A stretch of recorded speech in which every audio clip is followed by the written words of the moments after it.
Hey everybody, this is GGB. Sorry I missed out on Saturday and Sunday videos, but I already hit my goal for the week and I had other stuff going on.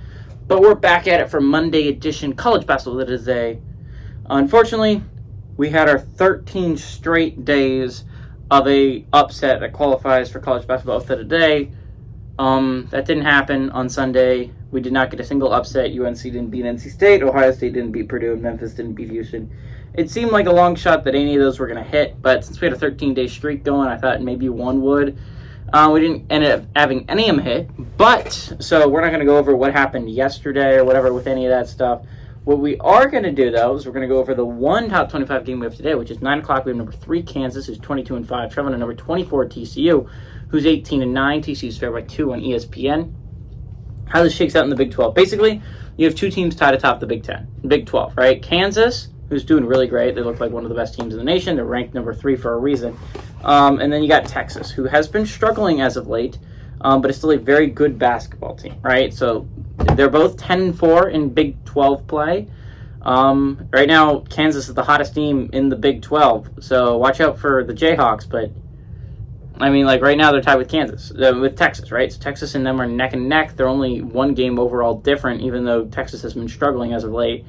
Then you go to TCU. TCU looked like they were struggling badly entering that game with Oklahoma State, but what one player can do. Mike Miles Jr. comes back for TCU, and he's just such a huge, infectious energy and such a great player that he gets them a victory. A great victory over Oklahoma State where they put up 100 points, beat them by 25, I believe. Great victory by TCU. They moved to 7-7 in conference. This is a big game for them because if they lose this game, we fall to 7-8. Could be behind Oklahoma State, depending on if they beat West Virginia tonight.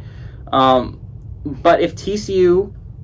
Okay, so basically we'll go over Kansas. Kansas with the win, first place, right? First place by himself. They're 11-4 in conference. If they lost, they fall to 10-5 in conference, and would be half a game behind Texas, who plays tomorrow. They play Iowa State. And they'd be half a game up on Baylor, who plays K-State. With a win for TCU, they can move to 8-7, and they'd be half a game behind K-State and Iowa State. They would have sole possession of 6th place if they were to win and West Virginia beats Oklahoma State. But even if they don't, they're in a tie for 6th place, and then you'd be watching the K-State Baylor game and the Iowa State-Texas game rather closely and rooting for both Baylor and Texas in those matchups. Weirdly enough, if TCU was to win this game, best case scenario for TCU, they could be in a tie for 4th place as early as tomorrow. So big game here for TCU, chance to get a big win on your resume as well. Good win over Kansas. TCU, it's going to be at home. I would have taken Kansas any day of the week. I was going to have to pick probably TCU to win this game, and I was very unconfident TCU had the ability to until I saw what they were able to do with Mike Miles Jr. He's a really great player, and I think him adding back into that offense can really give him a chance to upset Kansas. They are actually favored by 2 at home, so cross your fingers. Maybe we'll start out huge with a 1.5 point day. I'm going to go with the Horned Frogs to beat Jayhawks. Everybody, this is GGB saying adios amigos and go Horned Frogs.